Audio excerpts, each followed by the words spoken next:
Kenapa sih kita traveling ke luar negeri dan travelingnya ke Malaysia? Bukannya mirip Indonesia ya? Jangan lupa Jalan-jalan. jalan-jalan.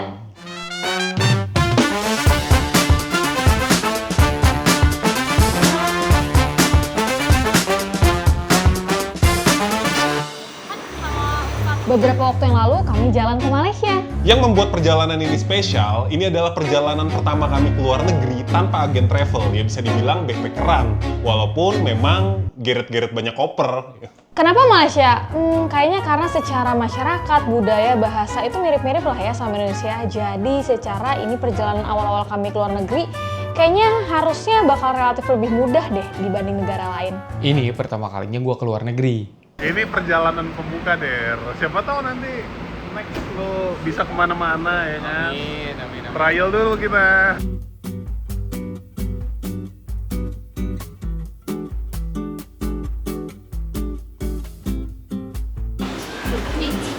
Kita mencari makanan lokal. Gue suka asam. Ini asam yang gue suka. Rempahnya juga tebel. Terus juga nggak terlalu pedas juga, tapi ini pas dan sesuai ekspektasi gue aja sih. Oh. Coba ayamnya enak ya, jadi karinya bukan kayak kari padang gitu, karinya kari yang lebih asem. Ini mungkin kali dia kayak gitu. Destinasi pertama kami di Malaysia adalah kota Malaka. Selat Malaka sebenarnya sudah dikenal sebagai jalur sutra perdagangan yang menemukan banyak etnis, mulai dari Melayu, India, Chinese, bahkan Arab, sejak ribuan tahun yang lalu. Diawali dari stasiun KL Sentral, lalu kita turun di stasiun TBS, lalu lanjut lagi nih ke Malaka Sentral naik bus. Kami menempuh perjalanan sekitar 3 jam menggunakan kereta dan bis. Eits, tapi jangan dibayangin ya, kita naik bus selama 3 jam itu bikin pegel, karena emang kursinya luas dan legroomnya juga lega. Pengalaman perjalanan dari KL ke Malaka ini cukup bikin kami kagum dan terkesan sih, terutama sistem transportasinya yang lebih rapi, mudah, dan harganya relatif lebih terjangkau kalau dibanding Jakarta. Setelah gue pikir-pikir ya, kok stasiun di sini bagus? Kok bukan kita yang jalan ke busnya gitu? Kita jalan sih, tapi ada gate-nya. Kok kayak bandara gitu. Dan perkenalkan, Malaka.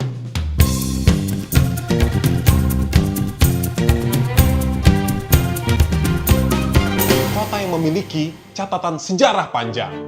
Selat Malaka sebenarnya sudah dikenal sebagai jalur sutra perdagangan yang menemukan banyak etnis, mulai dari Melayu, India, Chinese, bahkan Arab, sejak ribuan tahun yang lalu.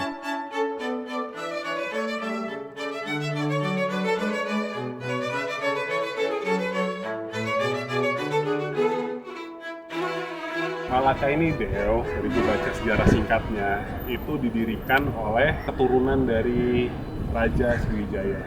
Namanya Parameswara. Ya, correct me if I'm wrong. Jadi, beliau kesini ketika sedang ada perselisihan dengan kerajaan Majapahit.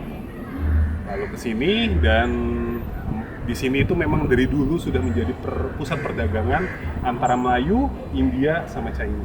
Karena emang dia daerahnya Strategis untuk kapal-kapal masuk sini. Ini kan kita di daerah pinggiran pantai ya, gitu. Jadi dia karena melihat potensi itu, dia bangunlah kalau nggak salah kerajaan atau kesultanan di sini. Ya, correct me if I'm wrong. Thank you. Meskipun terik dan matahari serasa di atas kepala nih ya, tapi semua itu terbayar dengan pemandangan sungai yang indah, rapi, dan juga bersih saat kami melakukan Malaka River Cruise. Kita sekarang naik kapal. Ya emang niatnya ke Malaysia, kita ke Malaka mau naik kapal dan tidak menelusuri sungai Malaka. Dan satu tiket 50 ringgit. Atau sekitar 200 ribuan sampai 250 ribu per orang. Tapi emang dari kemarin kita jalan-jalannya gratis terus. Kita coba yang lebih wisatawan.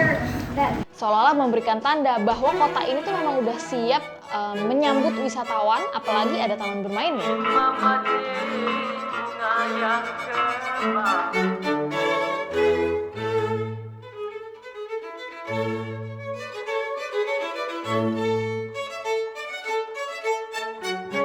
Karena tadi kita dapat wahana ya, main wahana secara gratis.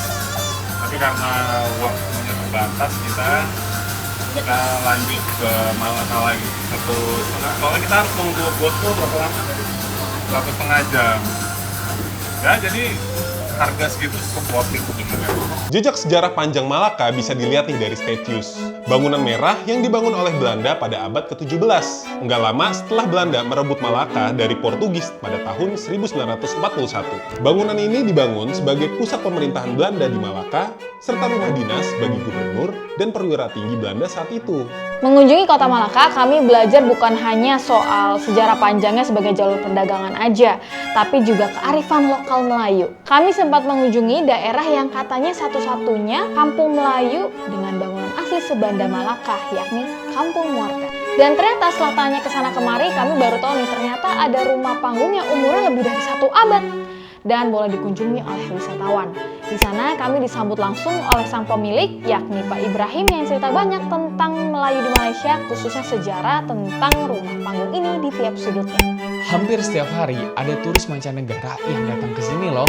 Sebagai orang Melayu, gue merasa relate dan nostalgia melihat rumah ini karena rumahnya mirip dengan rumah buyut gue sendiri di kampung. Rumah yang suka kita anggap jadul dan kuno justru menarik banyak wisatawan. Mungkin kita sebagai anak muda harus lebih bangga dengan identitas diri.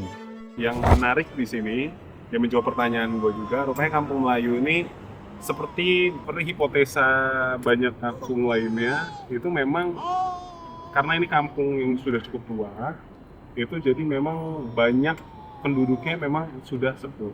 Yes. Gitu. Tadi Kampung Merdeka juga sepuh juga kan.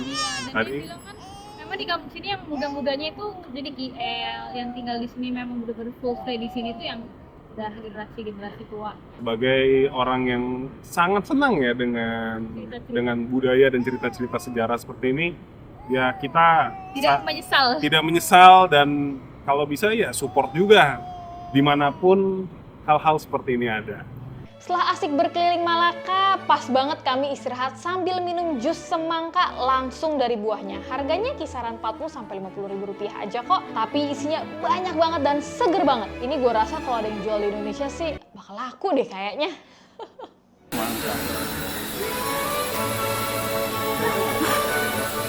Seger bang. Ini. Pas banget jujur. Jujur pas banget ini panas-panas.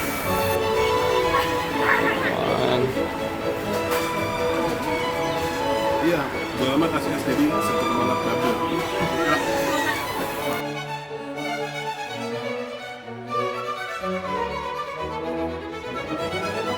Dimanapun kita berada, kita harus tetap punya Etika.